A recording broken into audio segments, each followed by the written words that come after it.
que no les va a pasar nada. Un secuestro que estremeció a toda una nación. Antecedentes como este no los había en el país. Un secuestro que llevó a las víctimas al límite de sus capacidades físicas y mentales. Allá es muy fácil dejarse morir. En plenas conversaciones de paz. Si usted hace un acto terrorista, arrodilla al gobierno. Y nunca lo íbamos a aceptar. Y en un país donde el secuestro es moneda corriente. Un secuestro es un tedio prolongado. Vea, mátame y entiérrame. Yo primero me hago matar antes de que tú te quedes. Las víctimas llevan huellas imborrables. Una herida que va a quedar abierta de por vida. Cada puntico es un día aquí.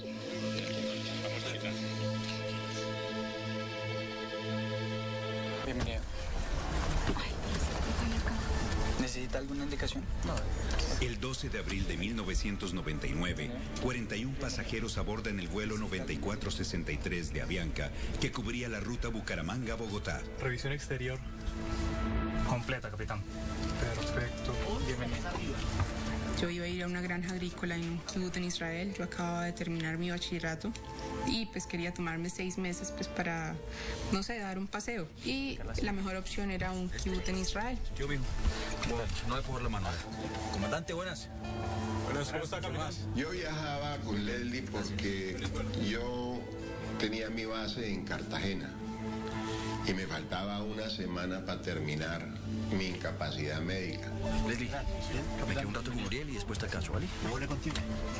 Iba inclusive enyesado, pero iba vestido de piloto para poder entrar dentro de todos los pasillos y llevar a la hija mía hasta el Jumbo que iba para Madrid y recomendarla con la tripulación que la ayudaran. Y quería convencerla de que ella no viajase a Israel. Vendí mis joyas que me habían dado en diferentes cumpleaños. Hice rifas por donde yo vivía. Conseguí la plata del pasaje y dije, me voy. Como muchos de los pilotos de la aerolínea, vivimos en un lugar diferente al que trabajamos. Entonces iba a tomar un curso de formación para realizar vuelos transatlánticos. Obviamente en mi casa pues quedaba mi esposa, mi hija. Yo me quedo firme en la situación y ahí yo no me bajo. En esa época me desempeñaba como gerente de una empresa concesionaria de automóviles. Ese día me habían citado a una junta directiva y fue una citación muy de última hora. Me acuerdo que iba en un vuelo porque quería compartir con mis papás que vivían en Bogotá. Señora, ¿la ayuda? Pero como todo, siempre el trabajo. Y entonces dije, no alcanza. Mandé a mi secretaria que me cambiara el vuelo. El avión, un Fokker 50, está bajo el mando de un piloto en formación, su copiloto y un comandante instructor. Vamos para Bogotá el día de hoy, ¿no? Fue ya cuando me monté en el avión. Yo estaba en un pasillo y en el otro pasillo había otra persona y llevaba un maletín con una raqueta. Eso fue como lo que más me llamó la atención. A las 10:40 de la mañana, el vuelo 9463 de Avianca despega hacia la ciudad de Bogotá. En Bucaramanga los decolajes, el 99% se ejecutan hacia el norte. Eso con el fin de ganar altitud para volver luego por la izquierda y poder pasar los cerros de Zapatoca y todo eso, esa región montañosa. 10.000 pies, altura segura. Yo diría que no pasaron 10, 11 minutos. Siento yo que el sonido de las luces de los cinturones de seguridad y todo esto se apaga. Y en ese momento empiezo a escuchar que hay como un forcejeo y unos gritos y como que tumban cosas y abren maletas. Es cuando esta persona que sale aquí con su raqueta se pone la pasamontaña y tiene el revólver aquí puesto. Todos quietos, agachen la cabeza, pongan los brazos sobre la silla y nos pusieron a bajar la cabeza. A ver, tranquilitos, calladitos, no les va a pasar nada. Y todo pasa en cuestión de segundos tan rápido que uno no hay palabras para describir ese momento. Es un estado de shock, es un estado de angustia. Yo no digo que uno piensa en la muerte en ese momento, sino uno piensa qué va a pasar, qué va a pasar, qué va a pasar. Bueno, señores, cambió de planes, papá. Enseguida van para la cabina, apuntan al piloto, quédense quietos, no hagan nada. Apaga el transporte ahí. Apáguelo pues. Apagan el transponder. ya el control radar no sabe dónde está el avión. Yo desobedezco las órdenes de los secuestradores, levanto la cabeza y me encuentro con Francisco López, que era el piloto chequeador que sale de la cabina porque lo han desalojado de allá. Entonces obviamente empieza a saltar esa inseguridad, siendo consciente de que estábamos en manos todavía de un piloto que era un alumno. Calmaos, silencio. Y el hombre que está adelante es un hombre que tiene una voz muy fuerte, acento paisa, como de Medellín, y dice, aquí nadie se las venga a dar del héroe, nosotros simplemente vamos a bajar a un comandante de las AUC. Nuestra misión es llevar a nuestro comandante a un lugar seguro. Y ustedes continúan el rumbo. Vamos a cambiar de coordenada, necesito que me lleven a este lugar enseguida. Y el avión empezó, en vez de seguir subiendo, fue a bajar. Entonces la angustia fue grandísima cuando el avión perdía altitud hacia un terreno bastante montañoso. Durante esos 15, 20 minutos de vuelo que fueron absolutamente eternos, salíamos y entrábamos en nubes, salíamos, entrábamos en nubes. Eso era absolutamente angustiante porque uno estaba esperando en cualquier momento un impacto con el terreno. Yo creo que todos los ocupantes del avión pudimos pensar en ese momento como yo, que ese era el último día de la vida. Cuando salió finalmente de la última capa de nubes, pues estaba ya, como se dice en el lenguaje coloquial aeronáutico, estaba peinando los árboles, paralelo a un río. Yo esperaba y sentía que el avión estaba siendo configurado para aterrizar, porque se sentía que el movimiento de los flaps, todo eso, y la disminución de la velocidad del avión. Pensé que la situación de ahí no íbamos a salir porque el avión, ¿cómo iba a responder en una pista absolutamente hechiza, si se podría llamar pista? Yo pensé en ese momento, el avión debe estar full de gasolina, y si hay un accidente o lo que sea, pues vamos a explotar porque acabamos de iniciar un vuelo. Yo dije, aquí se va a desbaratar el avión. El avión aterriza en una pista clandestina del sur del departamento de Bolívar. Y fue un aterrizaje suave, lo que llamamos mantequillero. Y pum, se enterró completamente enterrado. Me acuerdo que cuando vimos por la ventana, y eso aparecieron como hormigas, eran hormigas de guerrilleros. Abriendo la puerta. Se abre la puerta del avión y todos los pasajeros están en un silencio absoluto. Felicitaciones, comandante. Mi trabajo, camarada. Sube un tipo y se abraza con este hombre que estaba llevando la vocería del vuelo y se felicitan y dice, lo logramos, compa, lo logramos. Y en ese momento el tipo vuelve y dice, todos con el documento de identidad en la mano, nadie baja nada, solamente el documento de identidad en la mano. Vamos saliendo, cédula en mano. Vamos, rápido. A ver, rapidito, en orden. Vamos. Me impactó en el momento en el que me bajo del avión y hay un camarógrafo vestido de militar que nos está filmando. Y ahí sí recuerdo que yo sentí que esa cámara nos estaba filmando porque iban a negociar con nosotros, que nosotros éramos la mercancía. ¡Rápido! Se me va saliendo de una vez.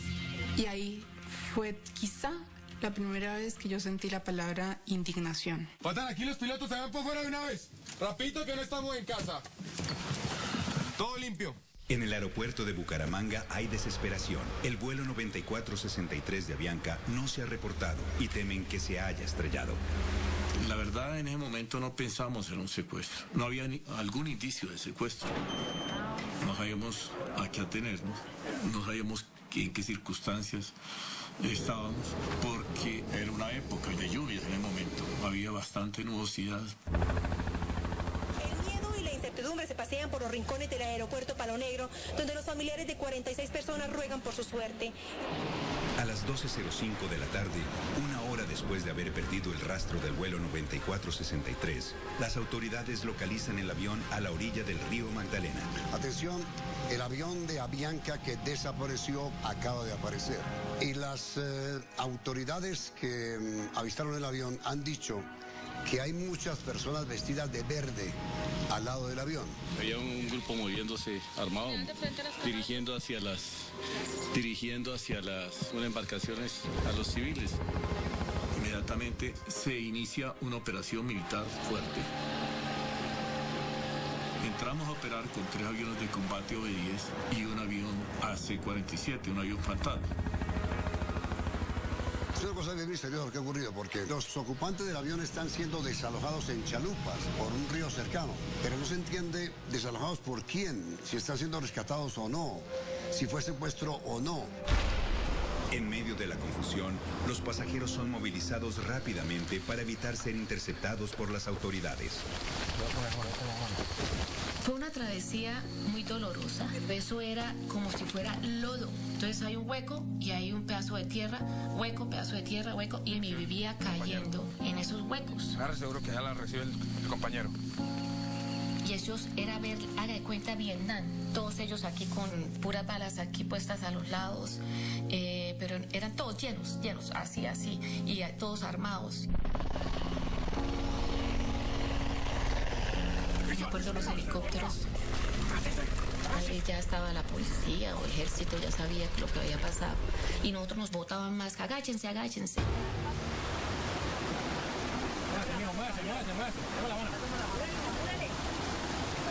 Uno tenía la sensación de que cada vez se estaba metiendo más y más al fondo de la selva. Pero cuando uno preguntaba ¿a dónde vamos?, ellos siempre respondían no sabemos. Era como la estrategia de ellos para no preguntar, para que uno no preguntara. Subimos lomas, bajamos, pasábamos valles, subíamos, volvíamos a bajar. Por eso es típico de la serranía de San Lucas. Hasta que llegamos a un caserío que se llamaba Vallecitos. Como a las 5:30 de la tarde llegamos ahí. Y le digo yo, papi, ¿esto cuánto tiempo vamos a estar acá? Me dijo, esto, concientízate que esto mínimo son 6 meses. Esta operación tan grande no es para un día o 2 días, esto va para largo.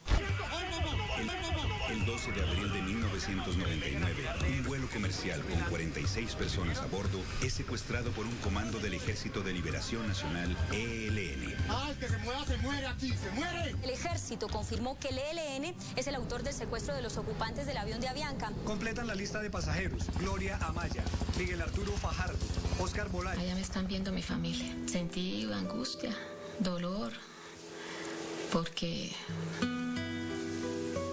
Pues sí, pues imagínense semejantes circunstancias.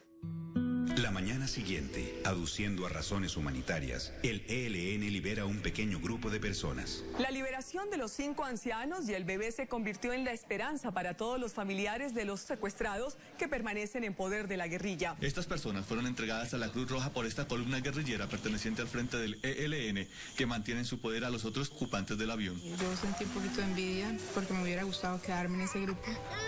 No hubiera querido que mi papá hubiera sido un viejito y que yo no hubiera cumplido 18 años. Quedamos 32 y nos cogieron y eché para arriba, para el monte 32. Ahí yo sí ya dije, ahí sí ya nos fuimos para la selva. Ahí sí ya dije yo, aquí sí ya quién sabe. Y éramos 32 personas, que fue una travesía tremenda, Dios mío. Que fueron casi los 5 o 6 días para llegar a ese sitio tan inhóspito, en una montaña, de un frío terrible.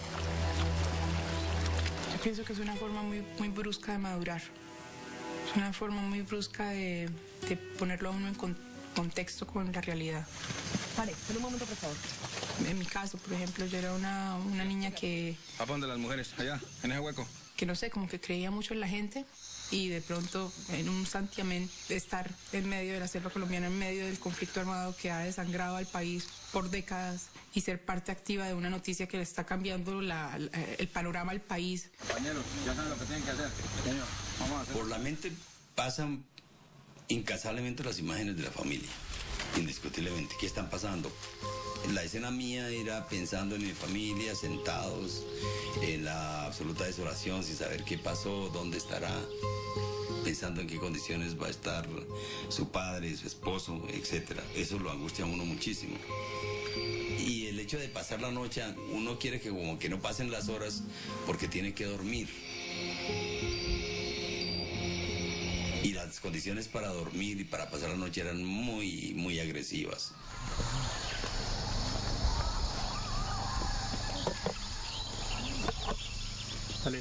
Yo lloraba todo el tiempo, me la pasaba llorando todo el tiempo. Y una de las cosas que me impactó cuando llegamos a ese sitio es que nos dieron una ollita y una cuchara. Me fui como a la época de Hitler, ¿sí? Donde los judíos se tenían su tacita y ponían la tacita para que le echaran la comida. La comida eran 3 principios básicos: arroz con frijoles en la mañana, arroz con lentejas o arroz con arveja en la tarde, y en la noche se repetía lo que se comía en la mañana.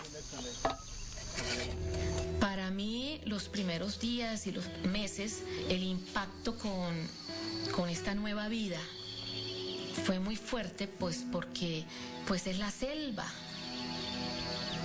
Acomodarte a vivir en esa forma como tendríamos que vivir, sin ropa. Tenías escasamente una sudaderita y entonces vaya a bañar la ropita, báñese usted, no había agua. Tomábamos agua del río. Era muy difícil el papel higiénico. Entonces nosotros usamos, era la botellita de agua. Ir al baño se me volvió un trauma, pero de esos fuertes, porque llegar a esas letrinas que ellos tenían llenas de moscos, sucias, cochinas, y tener usted que estar ahí viendo eso. Allá es muy fácil dejarse morir. Yo llegué a un momento en que no quise volver a comer. Por motivos que desconocemos, el avión fue desviado. Era un campamento horrible, arriba, en lo alto de una montaña. Y allá llegamos los 32 y nos quedamos unos 4 o 5 días hasta que ahí empezamos a separarnos. 16 nos fuimos y 16 se quedaron. Justamente un mes después de la toma del avión, a medida que íbamos caminando se escuchaban las noticias de que estaban siendo liberados. El grupo de 16 que había quedado en el campamento inicial estaban siendo liberados ese día. Se logró finalmente la liberación, se acordó que se van a liberar más personas en cuánto tiempo. Con mucha envidia y con mucha tristeza tuvimos que ir a lo largo de la caminata escuchando sobre los detalles de la liberación. Están saliendo en estos momentos hacia Bucaramanga después de 27 días de secuestro. Se hizo esa liberación gota a gota, primero un niño, después se liberó a los ancianos. Aquí los vemos descender del helicóptero a las personas liberadas. Todo eso era también muy medido políticamente para causar impacto, para decir aquí estamos, tenemos capacidad para tener campamentos donde la fuerza pública no penetra, donde un rescate es imposible y donde nosotros podemos regular cada cuánto soltamos la gente. Cada vez es peor esta espera. ¿Hasta cuándo vamos a estar acá? El ELN quería liberar los secuestrados. Libera un primer grupo. En segunda instancia, el ELN envía la señal de querer devolver ya a los secuestrados, y por eso se busca el mecanismo de diálogo entre un representante del gobierno y el Ejército de Liberación Nacional. Lo que busca el Ejército de Liberación Nacional es decir, nosotros queremos dialogar, somos un grupo que estamos activos, no es que estamos acabados, sino que todavía tenemos presencia y capacidad de generar hechos como ese secuestro del avión de Avianca. Eso no se cumplió a cabalidad por el Estado.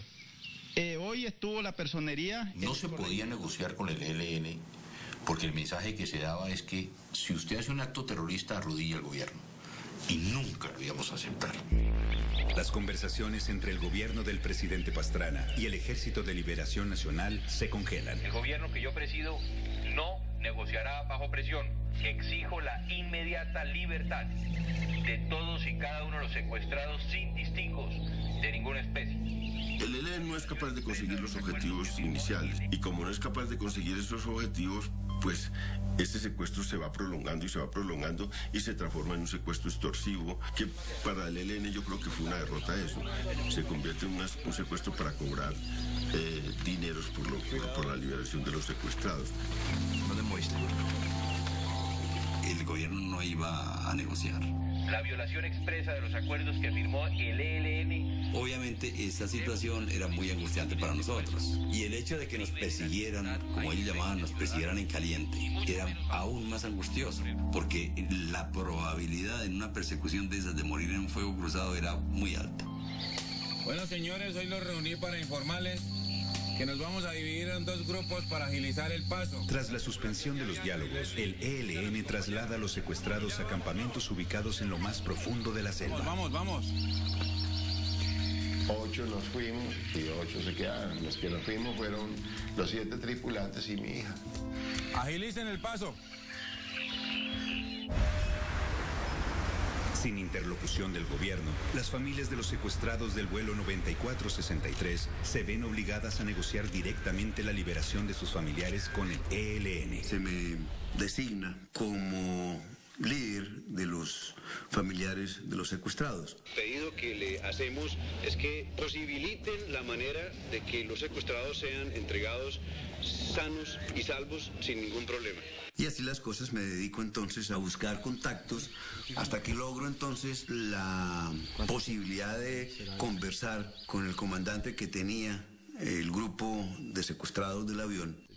Pues él me dijo que era con recursos económicos que la cuestión se resolvía porque el gobierno nacional ya había dejado en manos de ellos la situación de los secuestrados. Debe haber un aspecto que garantice la sobrevivencia de ellos en un acto consecuente de la guerrilla de liberación de ellos. Bienvenidos todos nuestros hermanos secuestrados en las selvas de Colombia. Ervin Hoyos es un periodista radial. A mediados de los 90 fue secuestrado por las FARC. Para acompañarles con sus familias. Tras su rescate, inició un programa de radio llamado Las Voces del Secuestro. Papito, estoy muy feliz porque en el colegio soy la mejor estudiante de mi curso. Las familias, unidas en torno al programa Las Voces del Secuestro, diseñaron el plan de no pagar, de no negociar, que los tenían que liberar, y las familias trataron de que el gobierno se hiciera cargo de la liberación de todos sus familiares. Hace 8 días fue el bautizo de María Juliana. Pero el ELN empieza a llamar a cada uno individualmente. Fugaron la información de que ya unos habían pagado y esos que habían pagado supuestamente estaban dentro del pacto de los que no iban a pagar. Eso rompió inmediatamente el grupo y dijeron, pues si este pagó, pues yo también pago. Tenemos mensajes también aquí en los estudios de Caracol Colombia. Y efectivamente esa división inmediatamente llevó a que cada uno por su lado buscara individualmente negociar el caso de su secuestrado. Nos cruzamos a Bucaramanga a esperar a que el señor Gallero le diera la gana de comunicarse conmigo, cosa que hizo 8 días después, y simplemente me está diciendo que el valor de poder volver Gloria a la casa es de 5.000 millones de pesos. ¿Cómo se le ocurre? Y yo le digo, pues hombre, 5.000 millones de pesos no los tiene nadie. Piénselo, comandante, eso es mucha plata. Con el dolor en el alma, yo no le puedo dar a usted más allá de 5 millones de pesos.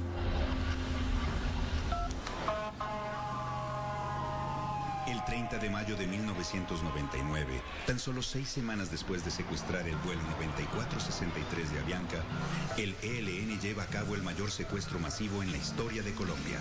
285 feligreses que asistían a una misa en Cali, la tercera ciudad más grande del país, son tomados como rehenes. Cuando escuchamos esa noticia, quedamos devastados, quedamos impactados. Esto estaba agarrando unos tintes desproporcionados. Ya pasábamos a un segundo plano como secuestrados y el foco se dirigía a los feligreses de la iglesia La María en Cali. 47 días después del secuestro del avión, el ELN lleva a cabo una pesca milagrosa en pleno casco urbano de una gran ciudad. Los meses pasan sin que progresen las negociaciones. Los secuestrados del vuelo 9463 parecen condenados al olvido. El tedio. Un secuestro es un tedio prolongado. Es como vivir dentro de una fotografía. Todos los días es casi que el mismo ambiente, la misma ropa, los mismos sonidos. Ya uno no tiene tema con sus compañeros porque ya uno se sabe la vida de todos. Uno tenía que buscar una forma de marcar la diferencia de los días, bien sea escribiendo y contando qué pensamientos le estaban pasando por la cabeza, qué actitudes veía uno, cualquier cosa. Y también lo hacían no solamente para marcar el tiempo, sino como era una forma de decirle a mi familia, si algo me llegaba a pasar, llegué hasta este día. Hoy los días son muy extensos, cada minuto es un día. Y uno se empecina en tratar de hacer alguna actividad para paliar el tiempo. Porque lo más difícil del ser humano, allá lo comprobé, es dedicarse a no hacer nada. Eso es demasiado angustiante. Entonces es un infierno muy grande realmente dentro del secuestro. Con el correr de los días ya empezamos a desarrollar actividades y ellos se encargaban de proporcionarnos nuevas actividades. Y entonces había un momento de entretención, de jugar fútbol y todo eso que se desarrollaba de buena manera, aceptable.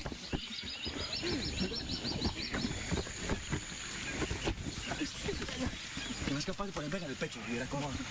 Y venía entonces la hora de la comida. Después de la comida venía la hora de los mensajes de radio. Mi corazón, tenemos esperanza, fe, confianza. Cuando uno está secuestrado, lo más importante que le pueden dar a un secuestrado es un radio. Mi corazón, te quiero muchísimo. Es el hilo que uno tiene con la vida, con la libertad, con su familia. Es la esperanza. El radio es la vida de uno en ese lugar. No olvides lo mucho que te queremos y fue cuando por primera vez oigo la voz de Germán y de mis hijas. no quiero que te... Y es cuando ellos me dicen, mami, lucha, lucha, no te dejes caer. Nosotros estamos luchando por ti. No te preocupes. Disfruta.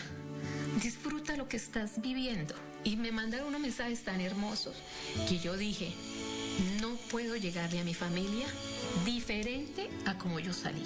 Y voy a llegarles mejor. Y comencé a comer, comencé a bañarme, a disfrutar. Comencé a decir, yo voy a salir. No sé cuándo, pero sé que voy a salir porque allá está mi familia luchando por mí.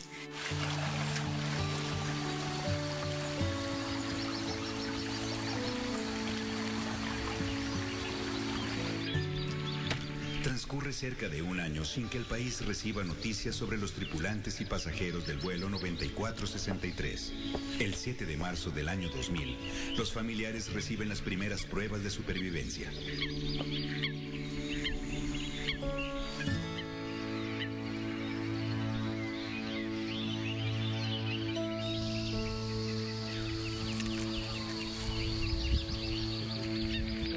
Entonces, el estado de salud de Uriel Velasco preocupa a sus compañeros de cautiverio. Uriel Velasco estaba enfermo del corazón, estaba muy mal, la salud fue deteriorándose. Hicimos presión con los comandantes que nos estaban cuidando, diciéndoles que por favor lo sacaran. Yo sentía inutilizado el lado izquierdo de mi cuerpo. Llevaron médicos, llevaron brujos, necesitaba exámenes de contraste, exámenes de diagnóstico para poder determinar de qué se trataba. Bueno, señor Uriel, me llegó la orden de liberarlo. Y bueno, finalmente, por allá en un sitio que le escuchaba yo que se llamaba Tres Bocas, en el borde del río Cimitarra, me dejaron a la orilla del río. Entonces yo les digo a mis hijos que me celebren el 20 de marzo porque es fecha de mi renacimiento.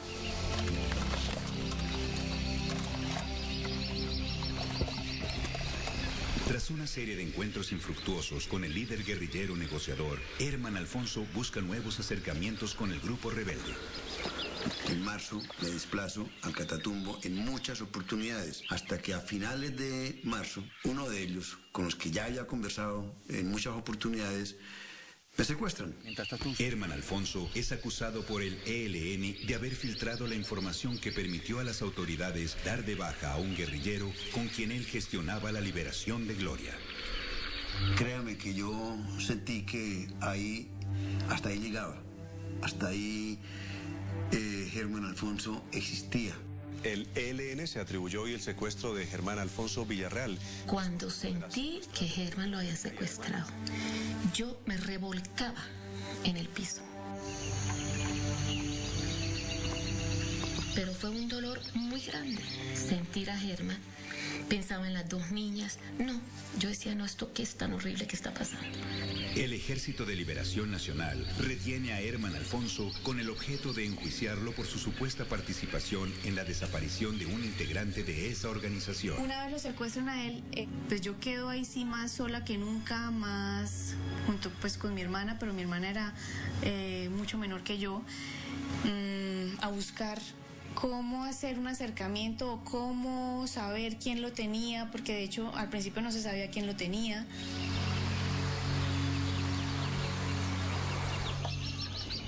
Poco tiempo después del secuestro de Herman Alfonso, la tripulación de Avianca recibe la noticia que ha estado esperando durante los 373 días que dura su cautiverio.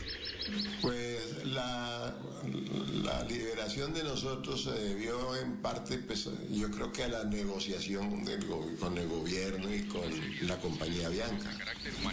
No tenemos la más mínima idea de eso. Yo no creo que hayan pagado, yo no sé a qué acuerdos habrán llegado, pero la verdad es que aún hoy en día no tenemos idea cómo fue. El Comando Central ha tomado la... Una semana antes de la liberación, las familias hicieron una maratón de mensajes por la libertad de los secuestrados en Colombia. No podemos adelantar una fecha exacta. Y al final de esas 32 horas, el ELN, el Comando Central, Antonio García más exactamente, anunció que en la Semana Mayor, o sea, en Semana Santa, iban a liberar entre 7 u 8 pasajeros del grupo de Avianca. Mi papá, los pilotos, los auxiliares de vuelo. Esto sería exclusivamente para 7 u 8 pasajeros de la tripulación. Todos estábamos escuchando la noticia y todos quedamos felices, o sea, era tanta la alegría y saltábamos y no lo podíamos creer, o sea, ya era un hecho. Bueno, señores, los reuní para informarles que el Comando Central me dice que los tripulantes de Avianca pueden ser liberados hoy mismo. Pero para Laszlo y Leslie, las noticias son agridulces. La señorita Leslie no pertenece a la tripulación, por lo consiguiente tiene que quedarse con nosotros. Yo me quedé en blanco. Vayan, alisten sus cosas, si es que tienen cosas. Papá me dijo, pero tú no te preocupes que tú no te vas a quedar. Los vi. Yo primero me hago matar antes de que tú te quedes. Con todo respeto, comandante, usted es consciente de lo que me está pidiendo. Si usted lo que quiere hacer, yo le voy diciendo de una vez. Vea, mátame y entierra. Les hablé duro, hasta los insulté. Me piden que yo me vaya sin mi hija. Yo sin mi hija no me voy. Parranda de no sé qué. ¿Ustedes quién creen que soy yo? Un año después, yo no me voy sin mi hija. Miren a ver qué van a hacer. Y me perdona. Alisten un plástico y 2 cuerdas porque aquí me sacan muerto. Yo sin mi hija no me voy. Yo le voy a aceptar su propuesta de cambiarse con su hija. ¿Está bien? Sí, señor. Yo estaba destrozada porque yo no sabía si volvía a ver a mi papá con vida. Yo no sabía qué le iba a pasar, no sabía cómo iba a quedar. Eso no va a pasar. Mantente fuerte.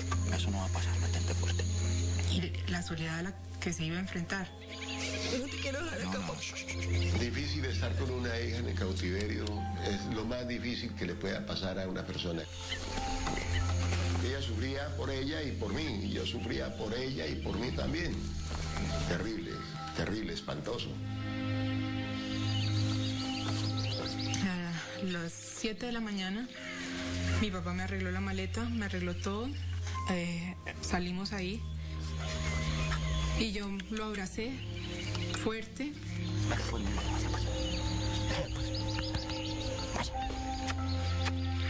Empecé a caminar. Vaya, vamos. Y cuando me di cuenta, volteé a mirar y él me estaba mirando. Yo salí corriendo otra vez y me devolví. Y lo cogí, lo abracé. Y me cogió y me metió en el cambuche y me regañó. Te tienes que ir porque es que esto es una negociación. Te tienes que ir, ¿ok? No te tires esto. La obligué a que se fuera. Me partí el alma y ella también se le partía el alma, pero bueno, era lo que convenía, que ella saliera. Era prácticamente decirle adiós. Era prácticamente dejarlo enterrado allá.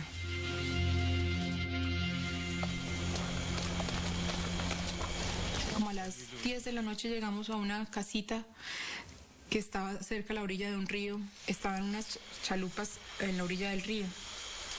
Entonces yo pensé que ya nos íbamos a montar en las chalupas. Hasta aquí llegamos.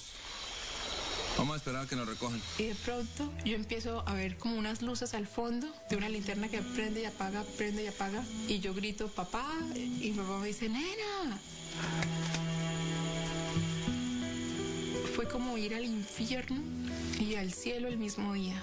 Es la experiencia más fuerte que yo he tenido en la vida. Me imagino que el Comando Central les dijo, no, si este señor va a salir muerto sin la hija, entonces sáquenlo con la hija de todas maneras, porque a ese acuerdo llegamos nosotros con el gobierno y con la compañía de que ellos todos tienen que salir con vida.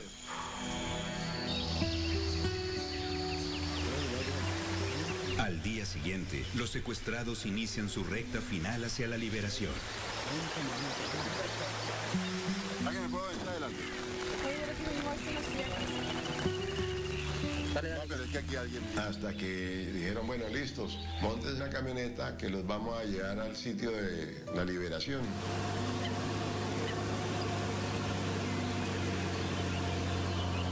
Y ahí fue cuando vimos los helicópteros pasar por encima y Leslie pega ese grito de felicidad.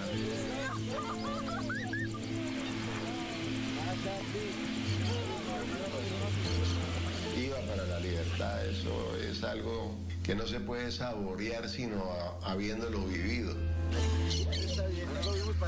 Cuando yo empecé a escuchar el sonido del helicóptero, era el grito, me salía, pero el grito me salía era de felicidad. Gracias. Ya nos habían hecho como una entrega medio formal. Y en ese terreno había guerrilla y estaba una comisión del gobierno. Estaba un señor que se llama Jaime Bernal Cuellar y él se queda mirándome y me ve que estoy con los ojos aguados y se me va acercando. Yo me acerco y él me dice, bienvenido a la libertad, me abraza y él también está llorando. Es sin duda un momento que a uno nunca se le olvida.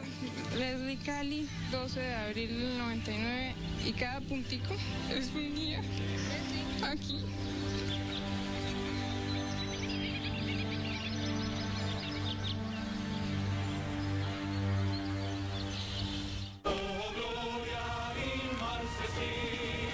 En Bucaramanga, Ana Milena Alfonso, hija mayor de Herman y Gloria, logra hacerle llegar al ELN pruebas que demuestran que su padre no estuvo involucrado en la muerte de un integrante de esa organización.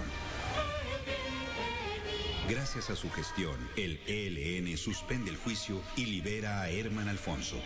Entregaron a mi papá, nos parecía mentira, y ya llegamos a la casa, pero con un sabor como de felicidad, pero también muy amargo. Porque sí, era una felicidad porque salía él después de 2 o 3 meses que estaba afuera, con toda la incertidumbre del mundo, pero seguía otra con la que llevábamos ya más de un año, y era mi mamá. ¿Y ahora qué? Ahora no se puede descansar, toca seguir en la lucha. ¿Qué es la peladita? Apenas Herman es liberado, retoma la negociación para liberar a su esposa. Un año después, consigue que el ELN libere a Gloria. Gloria Amaya y Abner Duarte son los últimos pasajeros del vuelo 9463 en ser liberados. Después de 19 meses y 10 días concluyó hoy la tragedia, el secuestro masivo del avión Fokker de Avianca. Fueron liberados los 2 últimos secuestrados. El secuestro es lo más abominable que puede existir sobre la faz de la tierra. Recuperar esa libertad, pues imagínense, eso no tiene precio. Recuperar la libertad es recuperar todo. Es volver a ser un ser humano.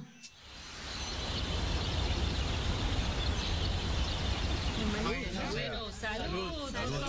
Mil gracias por la compañía. Con el tiempo, Gloria y Herman han podido rehacer su familia. Lo que más extrañé, obvio que mi familia, a Herman, a las niñas, mis amigos. Tengo unos amigos inmejorables.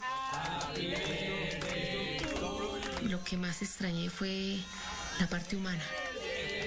Para los pasajeros del vuelo 9463, su liberación marcaría el comienzo de una nueva vida. Por el secuestro del avión Fokker de Avianca, las víctimas demandaron al Estado Demandaron al Estado porque constitucionalmente el Estado es garante de la honra, vida y bienes de los ciudadanos. Es un derecho constitucional en este país. El Estado tiene que pagar por eso. Uriel mantiene un proceso judicial en contra del Estado colombiano. Yo reclamo una reparación elemental en todos esos perjuicios inherentes a un año de privación de la libertad absolutamente injusta. Hola, buenas noches, ¿cómo está? A un año de angustia, de tristeza, de incertidumbre por parte mía y por parte de mi grupo familiar al que fuimos sometidos. Cada minuto en que demoran en ponerse de acuerdo, se está derramando sangre en este país y se está perdiendo mucha riqueza en la infraestructura de este país. La mayoría de procesos que marchan por la reparación de este suceso no han pasado, como en el caso mío, no han pasado aún la etapa de probatoria. Para Laszlo, la pesadilla del secuestro aún sigue viva. Llevo 15 años y todavía me siento que me liberaron ayer. Muy mal, yo todavía, aún después de 15 años, sigo con tratamiento psiquiátrico. Más. No más, no juego más. Eso no se me va a olvidar a mí jamás. Eso es una herida que va a quedar abierta de por vida. Lo que ha vivido Colombia en los últimos 30 años no tiene realmente nombre. Nosotros tenemos, ya dicen, 225.000 muertos identificados por parte de la Comisión de Memoria Histórica. La mayoría ocurrieron en este tiempo y sobre todo ocurrieron entre 1995 y 2005. El 70% de los secuestros, el 70% de las masacres ocurrieron en esa época. Ahora tenemos que cerrar este ciclo. Ahora, si no se negocia esto, puede venir un ciclo de violencias quizás más duro que el anterior. ¡Esa policía, salga! ¡La policía, salga! ¿Qué hemos aprendido de más de 40.000 casos de secuestros en los últimos 40 años en Colombia? No hemos aprendido nada. Estamos casi como al principio y no hemos aprendido nada porque desafortunadamente este es un país sin memoria. No tenemos memoria histórica y mucho menos tenemos ansiedad por conocer la verdad. Yo siempre sostuve que antes de sentarnos a hablar de nuevo con la guerrilla, lo que tenemos que buscar es acabar con el secuestro.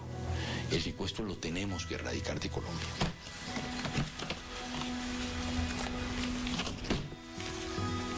Este es el diario, de acá salió el libro, que se comenzó el 18 de mayo del 99.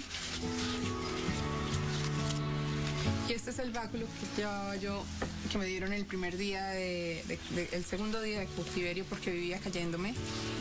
Y esos son todos los recuerdos y los trato de mantener en una maleta porque no me gusta verlos tan seguido. Se cierra y no se vuelve a abrir.